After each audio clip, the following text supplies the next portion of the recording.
ಎಲ್ರಿಗೂ ನಮಸ್ಕಾರ. ಕರ್ನಾಟಕ ಚಲನಚಿತ್ರ ಕಾರ್ಮಿಕರ, ಕಲಾವಿದರ, ತಂತ್ರಜ್ಞರ ಒಕ್ಕೂಟ ಇಲ್ಲಿಗೆ 40 ವರ್ಷಗಳು ತುಂಬಿದೆ ಅಂತ ನನ್ನ ಆಹ್ವಾನ ಮಾಡಿದಾಗ ತುಂಬಾ ಸಂತೋಷ ಆಯಿತು. ಮುಖ್ಯವಾಗಿ ಈ ಸಂದರ್ಭದಲ್ಲಿ ನಾನು ಏನ್ ಹೇಳಕ್ ಇಷ್ಟಪಡ್ತೀನಿ ಅಂದ್ರೆ, ಈ 40 ವರ್ಷಗಳು ಹೇಗಾಯ್ತು ಅನ್ನೋದು ಒಂದು, ಆ 40 ವರ್ಷಗಳು ತುಂಬಿಕೊಂಡ್ ಬಂದಂತ ಹಿಂದೆ ಕಷ್ಟಪಟ್ಟು ಈ ಒಂದು ಒಕ್ಕೂಟನ ಸ್ಥಾಪಿಸಿ ಬೆಳೆಸಿ ಈ ಮಟ್ಟಕ್ಕೆ ಬೆಳೆಸಿರುವಂತವರು ನಾವು ಮರಿಬಾರ್ದು. ಸೊ ನನಗೆ ಮುಖ್ಯವಾಗಿ ಅವರೆಲ್ಲರನ್ನೂ ನೆನಪಿಸ್ಕೊಂಡು ಈ ಸಂದರ್ಭದಲ್ಲಿ ಇವತ್ತು ನಾವೆಲ್ಲ ಇವತ್ತು ಇದೀವಿ ಅಂದ್ರೆ ಭಗವಂತನ ಆಶೀರ್ವಾದದಿಂದ ನಾವೆಲ್ಲ ಆರೋಗ್ಯವಾಗಿ ಕೆಲಸ ಮಾಡಿಕೊಂಡು ನೆಮ್ಮದಿಯಾಗಿದ್ದೀವಿ ಅನ್ನೋದು ನಮ್ಮ ಮನಸ್ಸಲ್ಲಿ ಅದನ್ನ ನಾವು ಇಟ್ಕೊಂಡು ಏನೇ ಕೆಲಸ ಮಾಡೋದು ಮುಂದೆ ಹೋಗ್ತೀವಿ. ಚಿತ್ರರಂಗಕ್ಕೆ ಕಾರ್ಮಿಕರ ಒಕ್ಕೂಟ ಎಷ್ಟು ಶಕ್ತಿ ತುಂಬುತ್ತಾ ಇದೆ ಅವತ್ತಿಂದ, ಮತ್ತೆ ಒಂದು ಬೆನ್ನೆಲುಬಾಗಿ ಕಾರ್ಮಿಕರು ಚಿತ್ರರಂಗಕ್ಕೆ ಎಷ್ಟು ವರ್ಷಗಳಿಂದ ಸೇವೆ ಮಾಡ್ಕೊಂಡು ನಿಂತಿದ್ದಾರೆ ಅನ್ನೋದು ನಾನು ಹೆಚ್ಚು ಕಮ್ಮಿ 40 ವರ್ಷದಿಂದ ನಾನು ನೋಡ್ತಾ ಇದ್ದೀನಿ ಚಿತ್ರರಂಗಕ್ಕೆ ಬಂದು. ಒಂದು ನನಗೆ ನನ್ನ ಅನುಭವ ಅದು, ಒಂದು ಕುಟುಂಬದ ಒಂದು ಚಿತ್ರ ಪ್ರಾರಂಭ ಆದ್ರೆ ಒಂದು ಮದುವೆ ಅಂತ ನಾನು ಫೀಲ್ ಮಾಡ್ತೀನಿ. ಯೂಶುವಲ್ ನಮ್ಮ ಮನೆಯಲ್ಲಿ ಒಂದು ಮದುವೆ ಸ್ಟಾರ್ಟ್ ಆಯ್ತು, ಒಂದು ಮದುವೆ ವಾತಾವರಣ ಸೃಷ್ಟಿ ಮಾಡಬೇಕು ಅಂದಾಗ ಮನೆಯವರು ಮಾತ್ರ ಇದೆ ಸಾಲಲ್ಲ, ಅದಕ್ಕೆ ಕಾರ್ಮಿಕರು ಓಡಾಡ್ಕೊಂಡು ಎಲ್ಲಾ ಡಿಪಾರ್ಟ್ಮೆಂಟ್ ಅಲ್ಲಿ ಎಲ್ಲರೂ 100 ಜನ ಓಡಾಡ್ಕೊಂಡಿದ್ದಾಗ 40 ದಿನ ಶೂಟಿಂಗ್ ಮಾಡ್ತೀವೋ, 80 ದಿನ ಶೂಟಿಂಗ್ ಮಾಡ್ತೀವೋ, 100 ದಿನ ಶೂಟಿಂಗ್ ಮಾಡ್ತೀವೋ ಅದು ಬೇರೆ. ಆದ್ರೆ ಇವರೆಲ್ಲರೂ ಆ ಸಂಭ್ರಮಿಸ್ತಾ ಶೂಟಿಂಗ್ ಮಾಡ್ತಾ ಒಂಥರ ಪಿಕ್ನಿಕ್ ತರ ಇರುತ್ತೆ ನನಗೆ. ಅದನ್ನ ನಾನು ತುಂಬಾ ಎಂಜಾಯ್ ಮಾಡ್ತೀನಿ.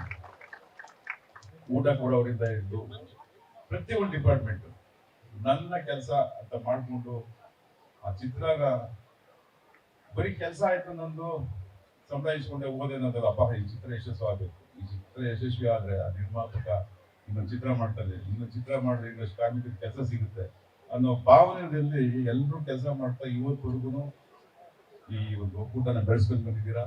ತುಂಬಾ ಸಂತೋಷ. ಹೀಗೆ ಇನ್ನು 100 ವರ್ಷ ನಾವೆಲ್ಲ ಎಷ್ಟು ವರ್ಷ ಭಗವಂತ ನಮ್ಗೆ ಆಯುಷ್ಕೊಂಡಿದ್ದಾನೆ ಅಲ್ಲಿವರೆಗೂ ನಾವು ಈ ಸೇವೆ ಮಾಡ್ತಾ ಇನ್ನು ಬರೋವಂತ ಪೀಳಿಗೆಗೆ ನಾವಿನ್ನೊಂದು ದೊಡ್ಡ ಮಟ್ಟಿಗೆ ಬೆಳೆಸ್ಕೊಟ್ಟು ಅವ್ರನ್ನ ಇದನ್ನ ಇನ್ನೂ ಚಿತ್ರರಂಗಕ್ಕೆ ಸೇವೆ ಮಾಡುವಂತ ಅವಕಾಶ ಮಾಡಿಕೊಡ್ಬೇಕು ಅವ್ರಿಗೂ ನಾವು. ಇದರ ಜೊತೆಯಲ್ಲಿ ಒಂದು ಚಿಕ್ಕ ನನ್ನ ಒಂದು ಅನಿಸಿಕೆಯನ್ನು ನಿಮ್ಮಲ್ಲಿ ಹೇಳಕ್ ಇಷ್ಟಪಡ್ತೀನಿ. ಇವತ್ತಿನ ಚಿತ್ರರಂಗದ ಪರಿಸ್ಥಿತಿ ಎಲ್ರಿಗೂ ಗೊತ್ತಿದೆ. ನಾವೆಲ್ಲ ಒಂದೇ ಅಂದ್ರೆ ಕಷ್ಟ ಸುಖನ ಅನುಭವಿಸ್ತಾರಂತವ್ರು. ಮುಂಚೆ ಎಲ್ಲ 40-50 ಚಿತ್ರಗಳಿಂದ ಇವತ್ತು 250-300 ಚಿತ್ರಗಳು ಆಗ್ತಾ ಇದೆ ಅನ್ನೋದಕ್ಕೆ ಕಾರಣ ಡಾಕ್ಟರ್ ರಾಜ್ಕುಮಾರ್ ಅವರು, ಅಂಬರೀಷ್ ಅವರು, ವಿಷ್ಣುವರ್ಧನ್ ಅವರು, ಶಂಕರ್ ಅವರು, ಈ ತರ ಹಿರಿಯರು ಕಷ್ಟಪಟ್ಟು ಚಿತ್ರರಂಗನ ಚೆನ್ನೈಯಿಂದ ಮೆಡ್ರಾಸಿಂದ ಇಲ್ಲಿ ತಂದು ಈ ಚಿತ್ರರಂಗನ ಬೆಳೆಸೋದಕ್ಕೆ ಅವ್ರು ಪಟ್ಟಂತ ಕಷ್ಟ ಅಷ್ಟಿಷ್ಟಲ್ಲ. ಅದನ್ನ ನಾವು ಅರ್ಧಂಬರ್ಧ ನೋಡಿರ್ಬೋದು. ಆದ್ರೆ ಅವ್ರು ಹೇಳಿರೋ ಮಾತನ್ನ, ಅವ್ರು ಕಷ್ಟಪಟ್ಟಂತ ಸಂದರ್ಭಗಳನ್ನ ನಮ್ಮಲ್ಲಿ ಹಂಚ್ಕೊಂಡಾಗ ಇವತ್ತಿಗೂ ನನಗೆ ಅದು ತುಂಬಾ ಮನಸ್ಸಲ್ಲಿ ನಾಟಿದೆ. ಅಂತ ಒಂದು ಕಷ್ಟಪಟ್ಟು ಬೆಳೆಸಿದಂತ ಇಂಡಸ್ಟ್ರಿ ಇವತ್ತು ತುಂಬಾನೇ ಹೇಳ್ಬಾರ್ದು, ಆ ಪದನ ಬಳಸಬಾರ್ದು, ಉಗ್ಗೋಗ್ತಾ ಇದೆ ಅನ್ನೋದು. ಅದಾಗಬಾರ್ದು.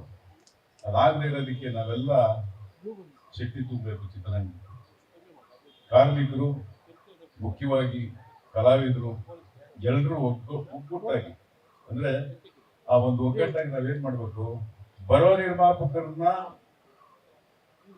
ಕಾಪಾಡಿಕೊಂಡು ಅವ್ರು ಇನ್ನೊಂದು ಚಿತ್ರ ಮಾಡೋ ತರ ನಾವು ಅವ್ರನ್ನ ಪ್ರೊಟೆಕ್ಟ್ ಮಾಡ್ಕೊಂಡು ಹೋಗ್ಬೇಕು ಅನ್ನೋದೇ ನನ್ನ ಭಾವನೆ. ಸಿಕ್ತ ಒಬ್ಬ ನಿರ್ಮಾಪಕ ಅವ್ರಿಗೆ ಎಷ್ಟು ಸುಲಿಬೇಕು ಸುಲಿಬಿಡೋಣ ಅನ್ನೋ ಭಾವನೆ ನಾನು ಹೇಳೋದಲ್ಲ, ಬರೀ ಕಾರ್ಮಿಕರಲ್ಲ, ನಿರ್ದೇಶಕರಿಂದ ಹಿಡಿದು ಕಲಾವಿದರವರೆಗೂ ಎಲ್ರಿಗೂ ಅದು ಇರಬಾರ್ದು ಅಂತ ನಾನು ಹೇಳ್ತೀನಿ. ಆ ತರ ಭಾವನೆ ಇಟ್ಕೊಂಡ್ರೆ ನಾವು ಈ 40 ವರ್ಷದಲ್ಲಿ 2-3 ವರ್ಷದಲ್ಲಿ ಇದು ಅರ್ಧ ಆಗ್ತಾ ಇಲ್ಲ ಅಂದ್ರೆ ಚಿತ್ರ 40-50 ಚಿತ್ರ ನಿಂತೋಗ್ಬಿಡುತ್ತೆ. ಆಮೇಲೆ 40-50 ಚಿತ್ರಗಳನ್ನ ಇಲ್ಲಿರೋಷ್ಟು ಕಾರ್ಮಿಕರಿಗೆ ಕೆಲಸ ಕೊಡೋದಕ್ಕಾಗೋದಿಲ್ಲ. ಅವ್ರ ಹೊಟ್ಟೆ ಪಾಡು ಏನಾಗಬೇಕು, ಅದಕ್ಕೆ ನಿರ್ಮಾಪಕರನ್ನು ನಾವು ಕಾಪಾಡ್ಕೊಳ್ಳೋದಕ್ಕೆ ಆದಷ್ಟು ಪ್ರಯತ್ನ ಪಡಬೇಕು ಅನ್ನೋದು ನನ್ನ 2-3 ಭಾಷಣಗಳಲ್ಲಿ ನಾನು ಹೇಳಿದ್ದೀನಿ. ಈ ನಿರ್ಮಾಪಕರು ಈಗ ಬಂದು ಯಾರ್ಯಾರು 250-300 ಚಿತ್ರಗಳು ಮಾಡ್ತಾ ಇದಾರಲ್ಲ, ಹೊಸ ನಿರ್ಮಾಪಕರು, ಅವರೇ ನಿಮ್ಗೆ ನಿಜವಾದ ದಿನ ಊಟ ಕೊಡ್ತಿರೋದು ಅವರೇ. ನಾನಲ್ಲ, ನನ್ನಂತ ದೊಡ್ಡ ನಿರ್ಮಾಪಕರಲ್ಲ. ನನ್ನಂತ ದೊಡ್ಡ ನಿರ್ಮಾಪಕರು ಹಬ್ಬಕ್ಕೆ 2 ವರ್ಷಕ್ಕೊಂದು ಚಿತ್ರ ಮಾಡ್ತೀವಿ, 3 ವರ್ಷಕ್ಕೊಂದು ಚಿತ್ರ ಮಾಡ್ತೀವಿ. ನಿಮ್ಮ ಹಬ್ಬಕ್ಕೆ ನಾವು ಊಟ ಕೊಡ್ತಾ ಇರ್ಬೋದು, ಆದ್ರೆ ದಿನ ಊಟ ಕೊಡ್ತಾ ಇರೋ ನಿರ್ಮಾಪಕರು ಹೊಸಬ್ರು, ದಯವಿಟ್ಟು ಜ್ಞಾಪಕ ಇಟ್ಕೊಳ್ಳಿ. ಅವ್ರನ್ನ ಕಾಪಾಡ್ಕೊಳ್ಳೋದು ಜವಾಬ್ದಾರಿ ನಿಮ್ದು. ನಿಮ್ದು ಅಂದ್ರೆ ಎಲ್ಲ ಆಗ್ಬೋದು. ನಾನು ಹೇಳಿದ್ದು ಒಕ್ಕೂಟ ಆಗ್ಬೋದು, ಕಲಾವಿದರಾಗ್ಬೋದು, ಇಡೀ ಚಿತ್ರರಂಗದ ಜವಾಬ್ದಾರಿ ಆಗಿರುತ್ತೆ. ಸೊ ಇದನ್ನ ನಾವು ಎಲ್ಲರೂ ಜೊತೆ ಸೇರಿ ಅವ್ರನ್ನೆಲ್ಲ ಕಾಪಾಡಿಕೊಂಡು ಉಳಿಸ್ಕೊಂಡು ನಮ್ಮ ಚಿತ್ರರಂಗ ಬೆಳೆಸ್ಕೊಳ್ಳೋಣ ಅಂತ ಈ ಸಂದರ್ಭ ನಾನು ಹೇಳ್ತೀನಿ. ಇವತ್ತು ನನ್ನ ಈ ಸಂದರ್ಭದಲ್ಲಿ ಕರೆಸಿ ಸನ್ಮಾನ ಮಾಡಿ ನಿಮ್ಮ ಜೊತೆಯಲ್ಲಿ 2 ಮಾತು ಮಾತಾಡೋದಕ್ಕೆ ಅವಕಾಶ ಕೊಡೋದಕ್ಕೆ ತುಂಬಾ ಥ್ಯಾಂಕ್ಸ್. ಧನ್ಯವಾದಗಳು. ನಮಸ್ಕಾರ. ಗ್ಯಾರಂಟಿ ನ್ಯೂಸ್, ಸುದ್ದಿ ಖಚಿತ, ನ್ಯಾಯ ನಿಶ್ಚಿತ.